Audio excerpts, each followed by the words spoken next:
And I've really thought about this week. There's a tendency when people have experienced such darkness and pain in their own life, when they've done something that so violates their own conscience, in order to try to heal that pain, paradoxically, people will very often immerse themselves into greater darkness. You would think that they hurt themselves by going down this path, they would turn from it and never go again, but I haven't found that to be true. And like turning into drugs or illicit sexual behaviors, whatever it is, in order to numb the pain that those behaviors brought in the first place. To numb the pain for the moral failure where they've sinned, or have been sinned against in some cases, they tend to go deeper into the illicit behavior itself. Something of their innocence was violated, or their ideas about what they could become when they were grown up, how they could be married under these conditions and these situations, and yet when something happened to them or they did something and it violated that, it created such a contradiction within them that as opposed to addressing the contradiction, they tend to align themselves with greater darkness. And I've never been able to figure this out. I've pondered this, and I've often been puzzled by it. I've seen it. The more you sin, or the more you've been exposed to sin, the more perversions you've practiced, the more you thrust yourself into greater darkness in order to heal the pain that these sins ultimately create in your life, even though they're hurting you in the process. And it's puzzling.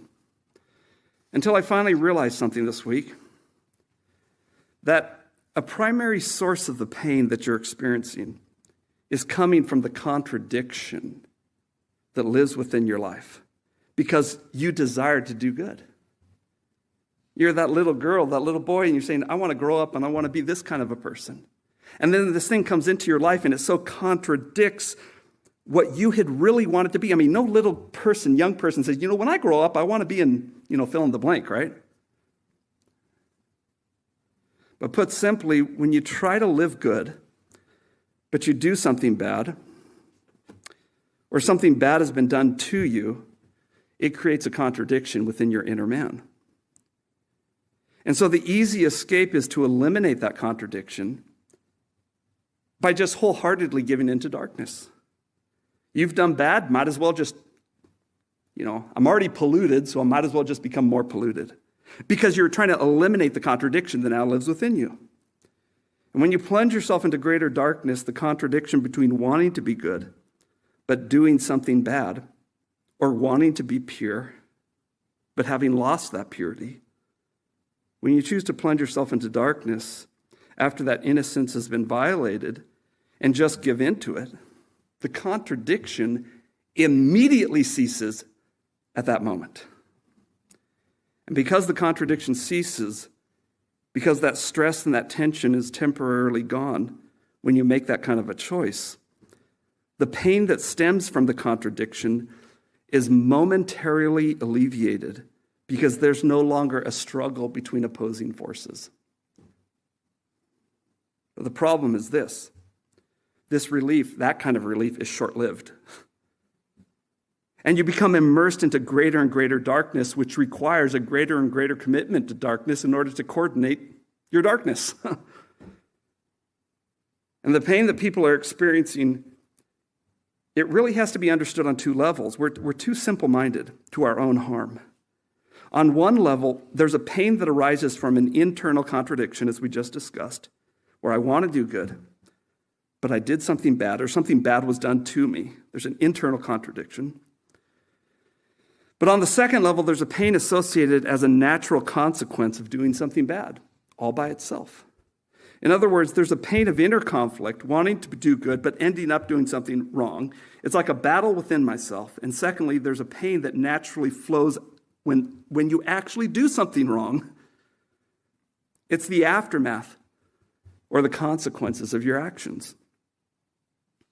When I see people that are fascinated with death, and I've seen this on various levels, and our culture is increasingly fascinated with death. I don't know if you know this. But when I see someone who has been hurt, that's what I see.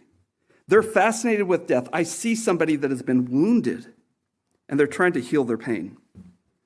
And they're trying to heal their pain only though on the first level that I talked about.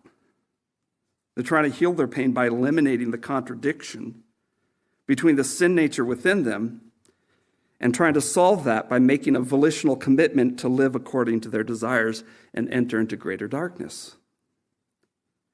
But because we have a sin nature within ourselves, when we yield ourselves to those desires, they only get more and more corrupt.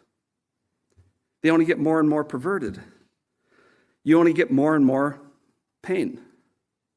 And it's a vicious cycle. And that's when you plunge into darkness because the dark things you have done, or because the things that have been done to you, and you become fascinated essentially with death and things that bring harm. When you do this, there is in that moment no longer a contradiction between what you want to be or who you wanted to be and what you've done. And for that moment, the pain that comes because of that contradiction, it ceases. But here's the problem.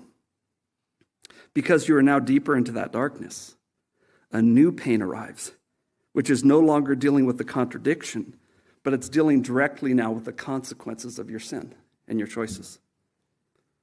Sin always costs you something. Sin actually kills you. And the Bible says sin leads to death. It says the wages of sin is death, and it always pays on time. Sometimes the boss doesn't, but sin always does. And sin has inherent consequences. It erodes the individual internally.